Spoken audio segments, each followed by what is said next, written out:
You are staring into the ultimate prison, a black hole, a place where time stops and gravity rules everything. We call them eternal. We call them immortal. We are wrong. This is not a story about how black holes are born. This is a story about how they die. And when they die, they don't simply vanish. They detonate in an explosion that makes a supernova look like a faint spark. For decades, the math was simple. Nothing escapes the event horizon. Then, Stephen Hawking introduced a terrifying paradox. He discovered that black holes are actually leaking. How? The universe is not empty. Even a vacuum is filled with virtual particles, appearing and vanishing in pairs. When this happens right at the edge of the event horizon, gravity does something impossible. It captures one particle, and the other escapes. This is Hawking radiation. This radiation is energy. And according to Einstein, energy is mass. So, every time a particle escapes, the black hole shrinks. It slowly bleeds its mass back into the universe. But here's the twist. The larger the black hole, the slower it dies. A supermassive black hole will take trillions upon trillions of years to evaporate. But a black hole the size of a mountain, it will die in mere seconds. And its death is violent. Now, let's bring this thread home. What if a microscopic, ancient black hole, the size of a single grain of sand, appeared just beyond Jupiter's orbit? Its evaporation clock has reached its final year. In the first year, it is relatively harmless.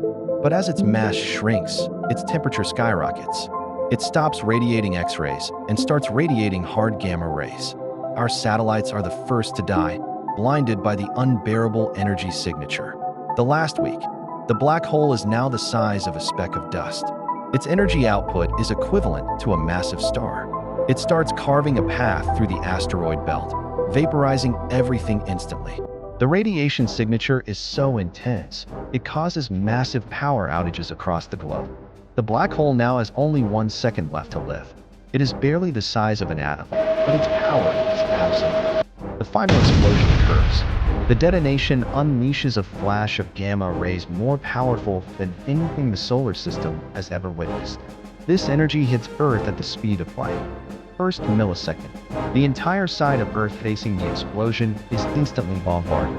The ozone layer is vaporized, offering zero protection. Second millisecond, the atmosphere is ignited, burning away the protective blanket that makes life possible. Final result, the radiation dose is lethal. Oceans instantly boil. Continental plates crack under the heat. Cities turn to dust. There is no time to feel pain. There is no time to react. The planet is rendered sterile, exposed, and dead, vaporized by a dying cosmic whisper. The black hole is not the monster because it eats. It is the ultimate monster because it is a ticking time bomb. This is the ultimate destiny of our universe. Trillions of years from now, when the stars are gone and the heat death has begun, the last things to exist will be these tiny, violent bursts. The dying screams of black holes, marking the end of all existence. The power of the void is undeniable. Tell me, if you could send one message into space before the end, what would it be? Let me know in the comments. And if you want to survive the next cosmic horror, hit that like button and subscribe. We are exploring the very end of time in the next video. Watch now.